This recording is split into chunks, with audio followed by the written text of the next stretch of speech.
امم انت ما قلتليش صحيح. ايه رايك في الجروب اللي انا عرفتك عليه؟ يعني مش بطال لزاز يعني. ايه ده، شكلك ما حبيتهمش. لا، هو مش الموضوع ان انا ما حبيتهمش، هو بس انا ما باخدش على الناس بسرعه. لما ببقى في وسط جروب كبير وناس ما اعرفهاش وكده مبقاش على راحتي، غير لما بقعد انا وانتي بنتكلم ونفضفض ونهزر. بالنسبه لي ألذ بكتير يعني. عندك حق. انت اكيد طول اليوم برضه في شغل واجتماعات وزحمه.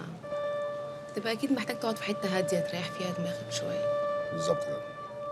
طيب خلاص، ما دام قعدتنا سوا لوحدنا بتريحك، يبقى خلينا على طول قاعدين مع بعض.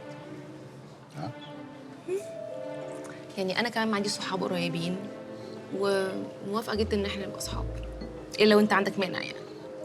لا طبعا، بالعكس مش شرفني يعني لولاكي كان زماني قاعد بفكر في بوسي دلوقتي ومكتئب وحالتي بالبلة يعني. لا خلاص بقى، ما احنا مش هنفكر في بوزي تاني خالص، يعني عشان ترجع لك يعني. صدقني يا امجد، اللي بيرمي حاجه ورا ظهره بيلاقيها بتجري وراه، انما طول ما هو حاططها قصاده كده هو اللي بيجري وراه. يعني لوجيك كده، اللي ورا هو اللي دايما بيجري لقدام، مش العكس. ولا ايه؟ يعني كلامك منطقي طبعا. شفت؟ وانا عن نفسي مش هسيبك خالص لحد لما اشوفها بتجري وراك. اتفقنا؟ اتفقنا. خلاص. ولو كلمتني في التليفون هقولها ان انت غرقان في الشغل ومش فاضي ومش بتفكر في حاجه تانية خالص غيره. قولي لها كده وده حقيقي، لان انا فعلا مشغول جدا دلوقتي بالمناقصات الجديده اللي خدناها ومشاريع ضخمه يعني، فانا فعلا مش فاضي. طيب شفت بقى،